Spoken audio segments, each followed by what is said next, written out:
मैं हूं doctor Dhirendra Singh, ORL international clinic से। आज मैं आपको टॉन्सिलाइटिस के बारे में कुछ महत्वपूर्ण जानकारियां दूंगा। टॉन्सिलाइटिस वास्तव में क्या होती है इसके बारे में मैं आपको बताता हूं। टॉन्सिल जो होते हैं एक लिम्फोइड टिश्यू होते हैं जो कि हमारे मुंह के पिछले वाले हिस्से में होते हैं, और ये लिम्फोइड कलेक्शन होता है जो कि हम जो भी कुछ खाते हैं या जो भी कुछ हानिकारक चीज़ें लेते हैं उसको ये ट्रैप कर लेते हैं, उसको ये पकड़ लेते हैं और हमारे बॉडी को प्रोटेक्ट करते हैं, उसकी रक्षा करते हैं। लेकिन कभी कभी क्या होता है कि ये इसमें इन्फ्लेमेशन हो जाता है, इसमें इन्फेक्शन हो जाता है और उसको हम बोलते हैं टॉन्सिलाइटिस।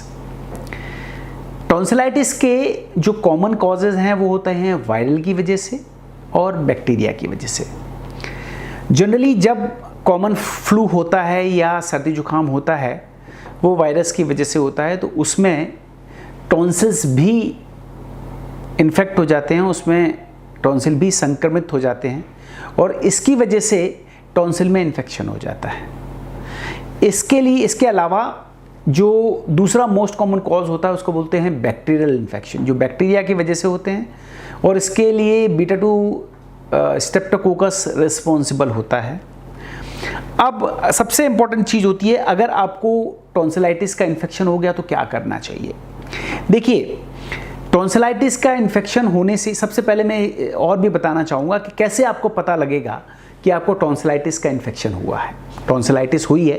क्या होता है, इसके क्या क्या सिम्टम होते हैं। इसके सिम्टम होते हैं जैसे कि गले में दर्द होना, गले में जो हम कुछ सोलो करते हैं, गुटकते हैं, उसका गुटकने में तकलीफ़ होना, कान में दर्द होना, गले में सूजन होना, गले में इन्फ्लेमेशन होना, जो यहाँ पे लिम्फ नोड होते हैं उनमें स्वेलिंग आ जाना, तो ये हेडेक होना, फीवर होना, तो ये सब टॉन्सिलाइटिस के सिम्टम होते हैं। अब हमारा जो मेन इसका जो तरीका है कि कैसे हम टॉन्सिलाइटिस को ठीक करें, कैसे हम इसको ट्रीटमेंट लें टॉन्सिलाइटिस का, तो उसके लिए सबसे इम्पॉर्टेंट चीज़ है, जैसे बाय द वे आपको वायरल इन्फेक्शन है, वायरल इन्फेक्शन 5 से 7 दिन या 10 दिन तक रहता है। तो उसके लिए अगर आपको गले में दर्द है, अगर आपके टॉन्सिल्स में इन्फेक्शन है, तो आप उसके लिए सिम्टोमेटिक मेडिसिन्स लें। जैसे आपको फीवर है तो आप पैरासीटामोल ले सकते हैं, अगर आपको बॉडी में पेन है तो आप आइबुजेसिक ले सकते हैं, गर्म पानी के गरारे करिए आप, उससे क्या होगा, धीरे धीरे टॉन्सिल्स का इन्फेक्शन ख़त्म हो जाएगा।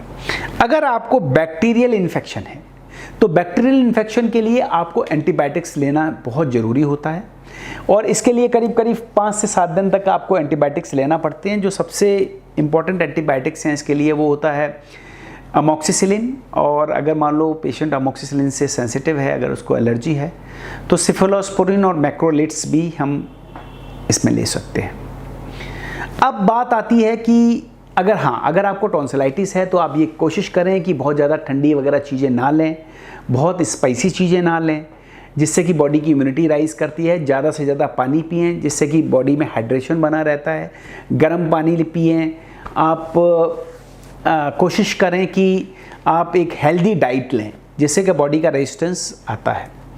अगर आपको बार बार टॉन्सिलाइटिस हो रही है, और या आपको टॉन्सिलाइटिस हो रही है या आपको टॉन्सिल्स में एब्सिस बन गया है या पैराफेरिंजियल एब्सिस बन गए हैं, तो उस कंडीशन में फिर हमें टॉन्सिल्स को निकालना पड़ता है। इसको हम बोलते हैं टॉन्सिलेक्टमी। टॉन्सिलेक्टमी में सिर्फ एक ही प्रॉब्लम आती है थोड़े दिनों के बाद, थोड़े दिनों के नहीं, इमीडिएट पोस्ट ऑप सबसे जो मोस्ट इम्पॉर्टेंट जो प्रॉब्लम आती है वो होता है पेन। तो इसके लिए एनाल्जेसिक दिया जाता है, ज़्यादा से ज़्यादा पानी पिया जाता है, और इससे टॉन्सिलाइटिस जो टॉन्सिलेक्टमी हम करते हैं वो उससे पेशेंट को आराम मिलता है। अगले एपिसोड में हम आपको कुछ महत्वपूर्ण जानकारी के साथ दोबारा मिलेंगे। नमस्कार।